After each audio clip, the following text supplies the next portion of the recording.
नमस्ते। एनसीईआरटी मस्ती पर आप सभी का फिर से एक बार स्वागत है। और जैसा कि आप लोग जानते हैं कि अध्याय 4 समाप्त हो चुकी है 1 से लेकर 4 तक, और आज पढ़ाएंगे न्यायपालिका। तो अध्याय नंबर 5 है और न्यायपालिका के बारे में चर्चा करेंगे। क्या होती है न्यायपालिका और न्यायपालिका का काम क्या होता है और हमारे देश में न्यायपालिका की क्या अवस्था है, तो इन सब बातों पर चर्चा करेंगे। तो सबसे पहले जानते हैं कि न्यायपालिका की होती क्या है।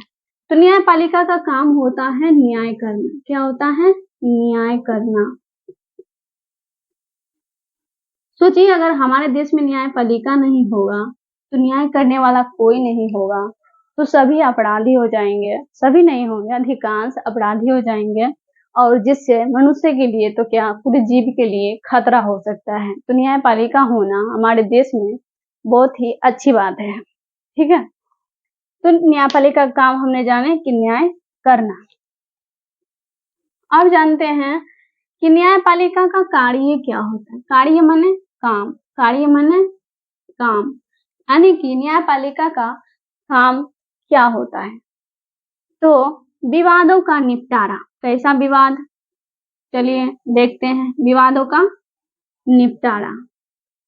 सबसे पहले ये जानते हैं कि सरकार के 3 अंग होते हैं। हमने बताए थे कि सरकार के 3 अंग होते हैं, विधायिका और कार्यपालिका और तीसरा न्यायपालिका, जिसमें से तीसरा पार्ट है न्यायपालिका के बारे में पढ़ेंगे। तो सरकार के कितने अंग? 3 अंग। सरकार के 3 अंग होते हैं। 3 अंग कौन कौन से?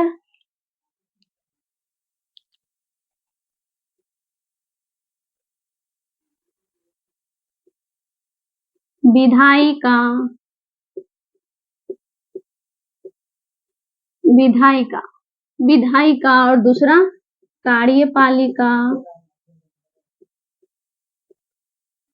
और तीसरा क्या होता है? न्यायपालिका। न्यायपालिका, और इसी के बारे में अभी हम विस्तार से अध्ययन करेंगे। ठीक है, तो विधायिका का कार्य क्या होता है? विधायिका का कार्य नीतियों का निर्माण, नीतियों का निर्माण करना।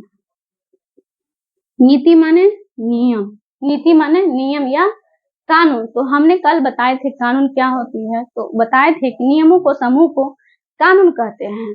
जैसे जिस तरह एक घर में बच्चे के लिए जो नियम बनाए जाते हैं माता पिता के द्वारा, उसी तरह हमारे देश में मतलब कि नीति बनाने के लिए नियम बनाते हैं, उसी को हम क्या कहते हैं? कानून कहते हैं। तो नीतियों का निर्माण। और कार्यपालिका का काम क्या होता है? मान लीजिए ये संसद के द्वारा नीति बनाया गया, संसद के द्वारा। ठीक है, अब इसको लागू कौन करेगा? तो ये कार्यपालिका नीतियों को लागू करेगा। नीतियों को लागू करने का काम कौन करेगा? कार्यपालिका। कार्यपालिका भी 2 तरीके की होती है, एक अस्थायी कार्यपालिका और दूसरा होता है अस्थायी कार्यपालिका। अस्थायी कार्यपालिका में आ जाता है जैसे कि प्रशासनिक विभाग जो होता है, जैसे कि डीएम, बीडीओ, बिहार में जैसे पीसीएस वाले होते हैं, तो वो एक तरह से नीति का लागू करवाते हैं। और दूसरा सरकार जो विधायक, एमएलए और प्रधानमंत्री, मुख्यमंत्री बनते हैं, वो भी नीति को लागू करवाते हैं अच्छी तरह से। और न्यायपालिका का काम क्या होता है? न्याय करना, न्याय करना। तो इसके बारे में विस्तार से अध्ययन करेंगे अभी। ठीक है, तो हमने समझ लिए कि सरकार के कितने अंग? 3 अंग। कौन कौन? विधायिका, विधायिका का काम क्या? नीतियों का निर्माण करना। दूसरा कार्यपालिका, कार्यपालिका का काम क्या? नीतियों को लागू करना। और तीसरा न्यायपालिका, न्यायपालिका का काम क्या है? न्याय करना। तो यहां तक आप समझ गए होंगे। ठीक है, ये समझ गए होंगे। आप समझते हैं विवाद कितने तरह के हो सकते हैं। विवाद जो होता है, डिस्प्यूट, जिस तरह घर में 2 बच्चे लड़ते हैं तो उसको विवादों को निपटारा करने के लिए गार्जियन होता है। उसी तरह हमारे देश में विवाद हो जाता है। कभी कभी कोई भी कानून या कोई किसी भी मुद्दे पर, जैसे नदी जल मुद्दा होता है, नदी के लेकर दो राज्य सरकार के बीच जब विवाद हो जाता है तो उसको निपटारा करने कौन आता है, तो वो आता है कोर्ट, यानी कि अदालत, जिसे कहते हैं हम न्यायपालिका।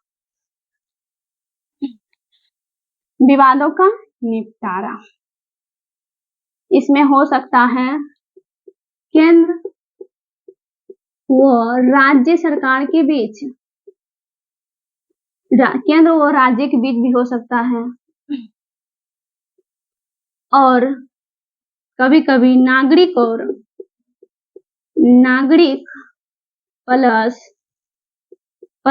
राज्य यानी सरकार के बीच हो सकता है।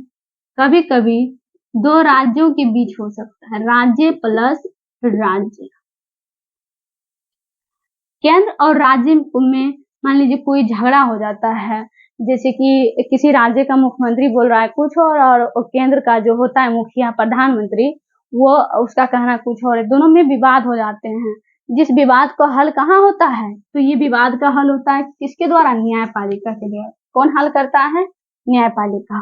अब देखिए दोस्तों, कभी कभी नागरिक राज्य या सरकार ले लेते हैं, सरकार, तो नागरिक और सरकार के बीच में विवाद हो जाता है, तो इसका भी हल कौन करेगा, न्यायपालिका।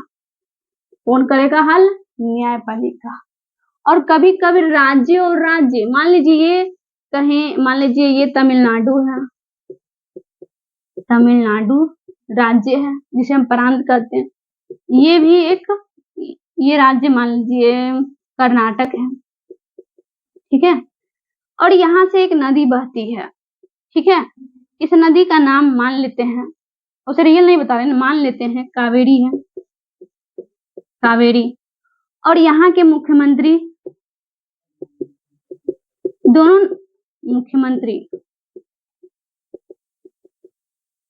दोनों राज्य में नदियां बहती हैं, इसके क्षेत्र में भी इसके क्षेत्र में भी। अब ये यहाँ के मुख्यमंत्री, यहाँ के सरकार बोलते हैं कि ये मेरे क्षेत्र में आएगा, ये इसमें मेरा अधिकार होगा। और जो ये कर्नाटक के मुख्यमंत्री हैं, कर्नाटक के जो मुख्यमंत्री हैं, ये कहता है मेरे क्षेत्र में बात आई, ये मेरे अधिकार में होगा। तो ये नदी जल विवाद हो जाता है। क्या हो जाता है, नदी जल विवाद। तो इसका ऐसी समस्याओं का समाधान कौन करेगा दोस्तों, तो न्यायपालिका। किस लिए न्यायपालिका, जहां विवाद, जहां जहां होगी विवाद, वहां वहां न्यायपालिका खड़े रहेगी उसके हल करने के लिए। तो ये चला जाएगा सुप्रीम कोर्ट। ये विवाद, नदी जल विवाद कहाँ चला जाएगा, सुप्रीम कोर्ट या तो न्यायपालिका के पास चले जाएगी और इसका हल वहीं पर होगा। तो यहाँ तक हम समझ गए। तो समझ गए विवादों का निपटारा, यानी कि 3 तरह के विवाद हो सकते हैं, केंद्र और राज्य के बीच, और राज्य और राज्य के बीच, और नागरिक और सरकार के बीच 3 तरह के विवाद हो सकते हैं। और तीनों तरह के विवाद को निपटारा करने के लिए कहाँ पे जाना पड़ेगा, न्यायपालिका के पास जाना पड़ेगा। यहाँ तक समझ गए होंगे। आप जानते हैं न्यायिक समीक्षा क्या होती है, न्यायिक समीक्षा। समीक्षा का अर्थ जानते हैं क्या होता है, समीक्षा का अर्थ हुआ जांच करना या निरीक्षण करना। समीक्षा, मान लीजिए कोई संसद कानून बनाती है, क्या संसद कानून बनाती है, कानून बनाती है जिससे मूल अधिकार का उल्लंघन होता है, फंडामेंटल राइट यानी मूल अधिकार का उल्लंघन होता है। उल्लंघन माने उसको, संविधान को ठेस पहुंचता है। संसद कोई कानून बनाती है जिससे फंडामेंटल राइट या संविधान का उल्लंघन होता है, संविधान का उल्लंघन, यानी संविधान के सीमा से हम पार हो जाते हैं और संविधान को कहीं न कहीं ठेस पहुंचता है, इस मामले में उल्लंघन होता है। तो इस मामले में क्या ये फैसला चला जाएगा कहाँ, सुप्रीम सुप्रीम कोर्ट यानी कि न्यायपालिका के पास, सॉरी सुप्रीम कोर्ट नहीं बोलना चाहिए, न्यायपालिका के पास चला जाएगा, क्योंकि हाई कोर्ट भी जा सकते हैं, सुप्रीम कोर्ट भी जा सकते हैं, जो डिस्ट्रिक्ट कोर्ट होता है उसमें भी जा सकते हैं, तो सुप्रीम कोर्ट बोलना उचित नहीं होगा। तो न्यायपालिका के पास चले जाएगी और इसका तो उससे एक बार कानून बना, संसद कोई कानून लाया और उस कानून को लागू करता है तो उससे विवाद हो जाता है और उस कानून को न्यायपालिका पहले जांच करती है, क्या ये सही है, क्या ये गलत है। तो जब सही होता है तो लागू होता है, जब सही नहीं होता है तो उस कानून को रद्द कर दिया जाता है। उस कानून को अगर गलत ठहर गया, कानून को रद्द कर दिया जाता है। ठीक है, इसको अधिकार है कानून को रद्द करने का, इसीलिए कहते हैं न्यायपालिका यानी न्यायिक समीक्षा। तो कोई भी कानून बनती है, अगर उस कानून से संविधान का उल्लंघन हो रहा है तो वो कानून ये न्यायपालिका के पास जाएगी, जिसके कारण न्यायपालिका उसका निरीक्षण करेगी और पता चलेगा कि ये संविधान का उल्लंघन हो रहा है, तो वो उस कानून को सिर्फ न्यायपालिका के पास है, मतलब कि उसको रद्द करने का, तो रद्द कर दिया जाता है। इसी को कहते हैं क्या दोस्तों, न्यायिक समीक्षा। समीक्षा माने निरीक्षण करने का उसको अधिकार है। तो यहाँ तक समझ गए होंगे, न्यायपालिका न्यायिक समीक्षा समझ गए होंगे आप लोग। तो यानी ये जो है एक तरह से शक्ति है न्यायपालिका के पास कानून को रक्षा करने का, और जो भी कानून अगर गलत बन गया है उस कानून को रद्द करने का उसके पास शक्ति है। और तीसरा जानते हैं दोस्तों कि तीसरा क्या जानते हैं, एवं तीसरा क्या जानते हैं, कानून की रक्षा एवं फंडामेंटल राइट का क्रियान्वयन। फंडामेंटल राइट क्या होता है, यानी कि मूल अधिकार। आप लोग मूल अधिकार, जो जीवन जीने की जो मूल आवश्यकता होती है लोगों को, वो दिया जाता है, उसी को हम क्या कहते हैं, मूल अधिकार। जो एक तरह से नेचुरल अधिकार होता है लोगों को जीने के लिए, वो हुआ मूल अधिकार। तो ये जो है न्यायपालिका क्या करता है, कानून की रक्षा करती है। कोई कानून संसद पारित कर देती है जिससे मूल अधिकार का उल्लंघन होता है, तो उससे उस कानून को न्यायपालिका के द्वारा रद्द कर दिया जाता है। एक तरह से हम कह सकते हैं कि मूल अधिकार मतलब एक तरह से हम कह सकते हैं कि ये कानून की रक्षा करता है। कौन, न्यायपालिका कानून की रक्षा करता है।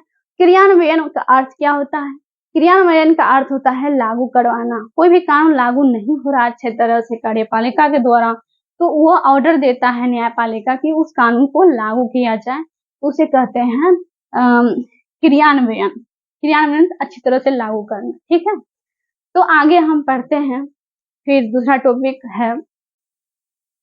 चलिए दोस्तों, जानते हैं कि अदालत की संरचना को क्या होती है। तो हमारे देश में, जैसा कि आप सब जानते हैं कि भारत देश में रहते हैं, और भारत की जो अदालत होती है, न्यायपालिका जो अदालत यानी कोर्ट होती है, उसकी संरचना कैसी है।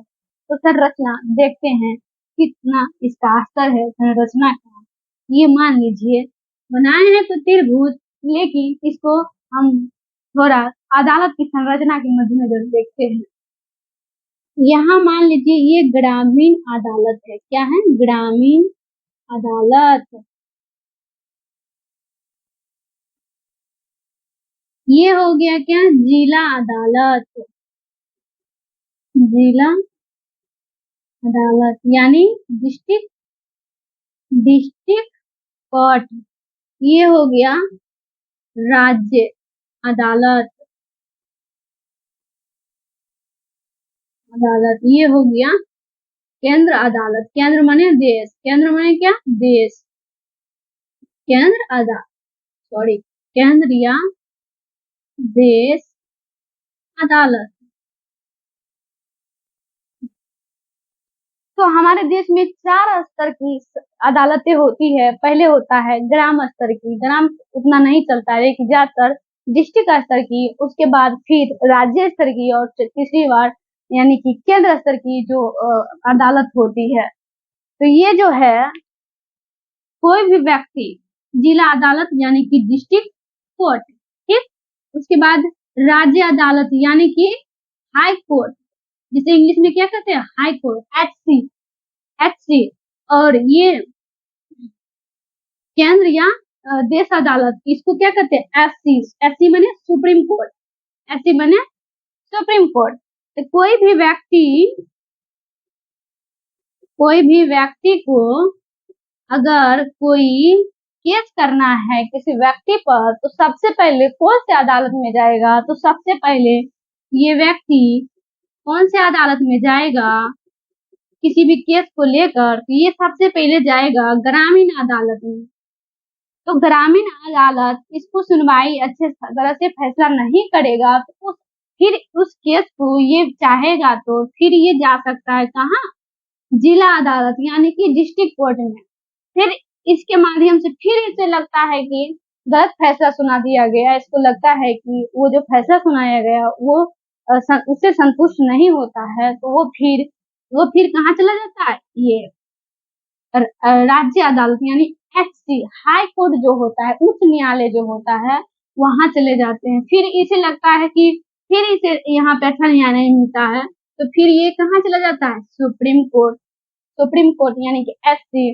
केंद्र लेवल पर जो एक सर्वोच्च कोर्ट होता है, देश का सबसे सर्वोच्च न्यायालय है, वो कौन सा है, सुप्रीम कोर्ट। वो कहाँ चला जाता है, सुप्रीम कोर्ट चला जाता है। एक बात और जान जाइए, जो किसी भी व्यक्ति का जब मूल अधिकार का उल्लंघन होता है, तो उसे सुप्रीम कोर्ट, फंडामेंटल राइट माने मूल अधिकार का उल्लंघन होता है, क्या होता है, उल्लंघन, तो इसको हाई कोर्ट जाने का अधिकार है। अनुच्छेद कितना के तहत, अनुच्छेद आर्टिकल अनुच्छेद 226 के तहत।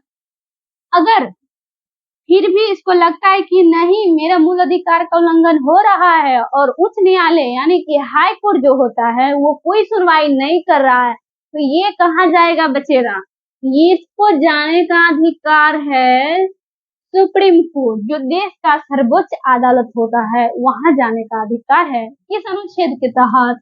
तो अनुच्छेद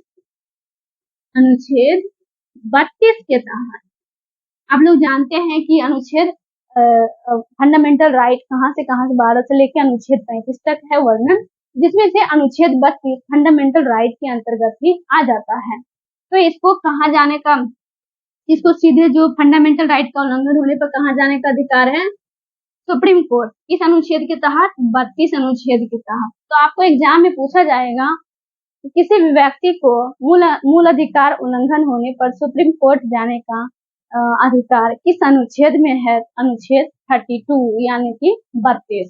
और हाई कोर्ट किस अनुच्छेद जाने का अधिकार है, तो 226।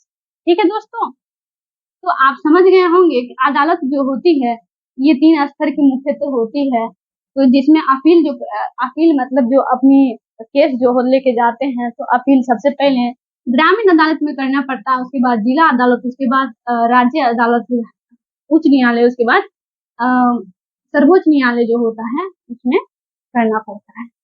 तो अब हम जानते हैं, क्या जानते हैं,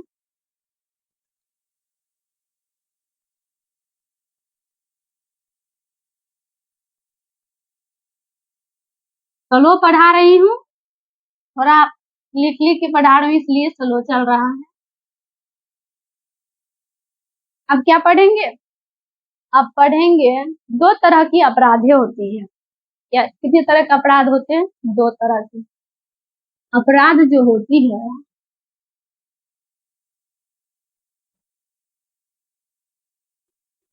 दो तरह की अपराध, अपराध माने तो आप लोग समझते होंगे, जिसे कानून का उल्लंघन होता है, जिसे दंडित किया जाएगा, उसे हम क्या कहेंगे, अपराध कहेंगे।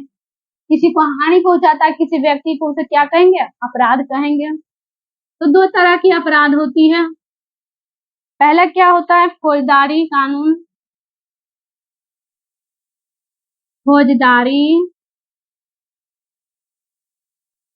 फौजदारी या आपराधिक आपराधिक, और दूसरा क्या होता है? दीवानी, दीवानी कानून, जिसे हम सिविल लॉ भी कहते हैं, सिविल लॉ, इसे क्रिमिनल लॉ भी कहते हैं, क्रिमिनल लॉ। अब ये होता क्या है? आपराधिक कानून, दीवानी कानून क्या होता है? तो इसमें जो फौजदारी होता है, फौजदारी कानून, इसमें उस कानून, उस केस को रखा जाता है जो कोई अपराध करता है, अपराध यानी मर्डर करता है, बहुत किसी का हानि, बहुत नुकसान पहुंच गया, मान लीजिए किसी व्यक्ति को मार दिया, उसकी मृत्यु हो गई, तो उस केस को, उस कानून को किस में रखा जाएगा? क्रिमिनल लॉ में रखा जाएगा। कोई व्यक्ति मर्डर करता है, मर्डर करता है या अपराध करता है, अपराध करता है,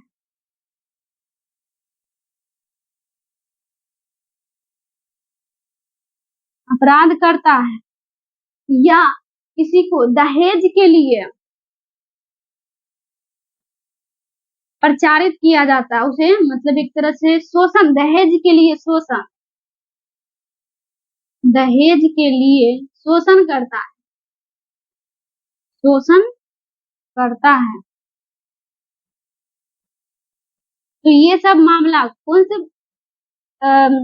कानून में आएगा? कि ये अपराधी या फौजदारी कानून में आएगा। अब दूसरा है दीवानी कानून। क्या है दूसरा? दीवानी कानून।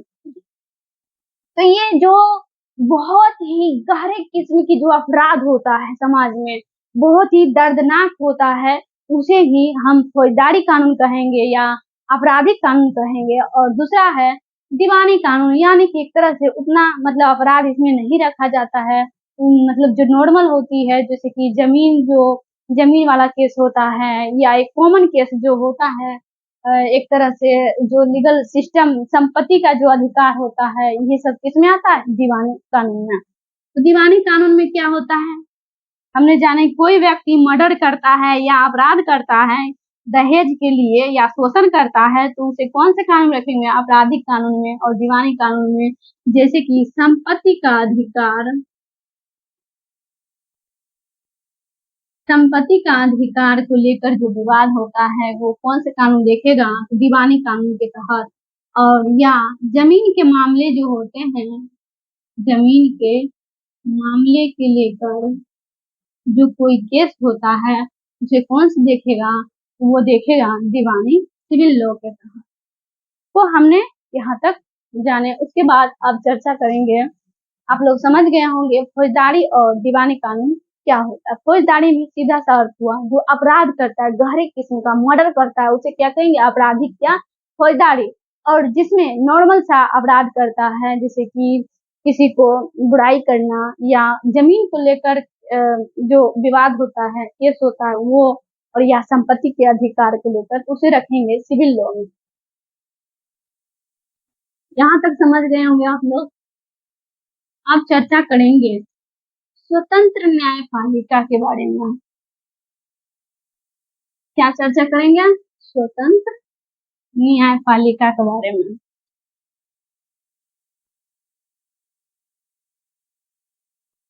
मुझे लगता है इंक खत्म हो गया। स्वतंत्र न्यायपालिका हमारे देश में कैसा न्यायपालिका है? स्वतंत्र न्यायपालिका कैसा है? कैसी व्यवस्था है? स्वतंत्र न्यायपालिका यानी कि कार्यपालिका जो होती है, जो सरकारें होती है, उसके संदर्भ में उसके पक्ष में काम नहीं करेगी, और जो विधायिका होती है उसके पक्ष में भी, जो नीति बनाती है उसके भी पक्ष में काम नहीं करेगी, जो सही रहेगा उसके लिए काम करेगी। स्वतंत्र न्यायपालिका यानी कि कार्यपालिका और न्यायपालिका, कार्यपालिका और विधायिका से स्वतंत्र होती है, उसी को क्या कहेंगे? स्वतंत्र न्यायपालिका। यानी कि किसी के पक्ष में नहीं होगा, किसी सरकार के पक्ष में झुकाव भी नहीं होगा, मतलब किसी के पक्ष में नहीं होगा। इसी को कहते हैं स्वतंत्र न्यायपालिका, जैसे आप समझ गए होंगे स्वतंत्र न्यायपालिका का अर्थ क्या होता है। तो अनुच्छेद 50 में अनुच्छेद 50 में आर्टिकल माने अनुच्छेद, आर्टिकल 50 में कार्यपालिका और न्यायपालिका को, कार्यपालिका आप समझे होंगे कि कार्यपालिका का काम क्या होता है। कार्यपालिका यानी सरकार जो होती है, कार्यपालिका और ये न्यायपालिका को पृथक करने का सिद्धांत है, अलग करता है, अलग रखा गया है, अलग रखा गया है। यानी कि अनुच्छेद जो 50 में है, ये कार्यपालिका और न्यायपालिका को अलग रखा गया है। ये इसके क्षेत्र में हस्तक्षेप नहीं करेगा, हस्तक्षेप दखल नहीं देगा। कौन भैया? तो कार्यपालिका न्यायपालिका के क्षेत्र में दखल नहीं देगा और न्यायपालिका अपने काम स्वतंत्र रूप से करेगा। न्यायपालिका क्या करेगा? स्वतंत्र रूप से काम करेगा, इसमें इसका कोई दखल नहीं होगा। इस अनुच्छेद में, अनुच्छेद 50 में तो हमारे देश में हुआ ना दोस्तों स्वतंत्र न्यायपालिका, इसी को कहेंगे क्या? स्वतंत्र न्यायपालिका। बस इतना ही आसान है।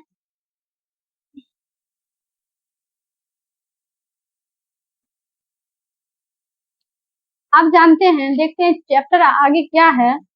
आप जानते हैं जनहित याचिका के बारे में जानते हैं दोस्तों? क्या जानते हैं? जनहित याचिका।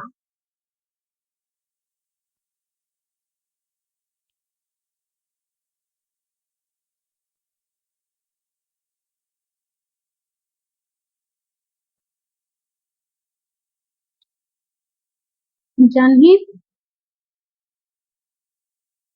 याचिका, PIL शॉर्ट में क्या कहेंगे? PIL। इसकी स्थापना 1980 में होती है। कब होती है? जनहित, जन मने व्यक्ति, हित मने उसका हित करता हो, जन मने व्यक्ति और हित मने उसका सुरक्षा। सुरक्षा। याचिका माने जो अपील करते हैं हम, अपील माने जो केस लेकर जाते हैं कोर्ट में, उसी को क्या कहेंगे? अपील। अपील करते हैं हम। तो जो ये व्यक्ति होता है, व्यक्ति की सुरक्षा के लिए जो काम करेगा उसे कहेंगे जनहित याचिका। ये कब आया? तो 1980 में आया दोस्तों। तो मान लीजिए अब आप समझते हैं जनहित याचिका होती क्या है। ये एक व्यक्ति है, ठीक है, और ये भी एक व्यक्ति है, और मान लीजिए ये ज्यादा शिक्षित नहीं है, शिक्षित नहीं है, और ये व्यक्ति शिक्षित है, शिक्षित है और ज्यादा इसको समझ भी नहीं है, एक तरह से कानूनों के प्रति, कानून को जानता नहीं, कानून को जानता नहीं, और इसका शोषण होता है समाज में। क्या होता है? शोषण, शोषण होता है। और ये बेचारा व्यक्ति शिक्षित है, पढ़े लिखे हैं, समझदार है, और इसको पता भी नहीं है कि मेरा शोषण हो रहा है। इस पर के व्यक्ति थाना से उठाया, उसका शोषण कर रहा है। इसे जो होता है मैला, एक तरह से गांव में गोबर होता है या और कुछ भी हो सकता है, इसे वो मतलब कि ढोवा रहा है और गलत काम इससे करवा रहा है। और इसका मान लीजिए ये बच्चे भी हो सकते हैं, तो मान लीजिए ये बच्चे हैं, 14 साल से कम है, और ये किसी कारखाने में कोई काम कर रहा है और इसको पता नहीं है, इसको माता पिता को भी पता नहीं है, तो ये देख रहा है और इसका आंसू टपक रहा है बेचारा को। अरे मेरे भाई, देश में क्या होता है, किसी का शोषण हो रहा है और कोई नहीं जान रहा है कि क्या इसके हित में करना चाहिए। तो ये बेचारा सोचता है क्यों ना हम इसके मुद्दे को लेकर अदालत में जाया जाए। इसके मुद्दे को लेकर कहाँ पहुंचता है? अदालत है ये, अदालत। इसके पक्ष को लेकर, पक्ष को लेकर पे जो ये बेचारा को जो इस पे शोषण हो रहा था, इस मुद्दे को लेकर जब ये कोर्ट में पहुंचता है, ये व्यक्ति मान लीजिए इसका नाम ए है और इसका नाम बी है, तो ए व्यक्ति बी के मतलब जो परेशानियां होती है उसको लेकर कहाँ पहुंचता है, कोर्ट में पहुंचता है। इसी को हम कहते हैं जनहित याचिका, यानी इसको हित को लेकर ये पहुंच जाता है कहाँ भैया, तो कोर्ट में। इसी को क्या कहेंगे, जनहित याचिका। ऐसे ढेर सारे मुद्दे हो सकते हैं, किसी महिला का भी शोषण हो रहा है तो कोई संस्था या कोई व्यक्ति उसको उसके जो मुद्दे होते हैं उसको लेकर अपील करते हैं कोर्ट में, उसी को हम क्या कहेंगे दोस्तों, जनहित याचिका। तो चलिए दोस्तों, यहाँ तक समझ गए होंगे और देखते हैं चैप्टर में और क्या है कुछ खास।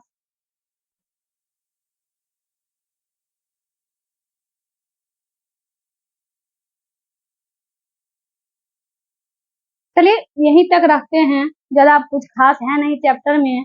और एक है उच्च न्यायालय की स्थापना। उच्च न्यायालय की, हाई कोर्ट, उच्च न्यायालय माने हाई कोर्ट, HC उच्च न्यायालय। सबसे पहले भारत में उच्च न्यायालय की स्थापना कब हुई थी, 1862 में। कब हुई थी, 1862 में। और कुछ बुक में है नहीं, इसलिए मैं यहीं तक समाप्त करने की कोशिश कर रही हूँ। ठीक है, कोलकाता, बम्बई, मद्रास में हुआ था। कब हुआ था, कलकत्ता। तो HC जो होता है हाई कोर्ट उच्च न्यायालय, इसका स्थापना कब होता है, 1862 में। कहाँ, तो कलकत्ता में होता है। 3 जगह पर होती है, बम्बई में होती है, अंग्रेजों के द्वारा हो रहा होगा दोस्तों, आप पता होगा आपको 1862 में अंग्रेजों का शासन था। और मद्रास में होती है। तो यहीं तक समाप्त करते हैं। 1862 में कलकत्ता, बम्बई, मद्रास में इसके सबसे पहले हाई कोर्ट की स्थापना की गई। और यहाँ तक ये समझ गए होंगे और यहीं तक आज रखते हैं। वंदे मातरम। Thank you.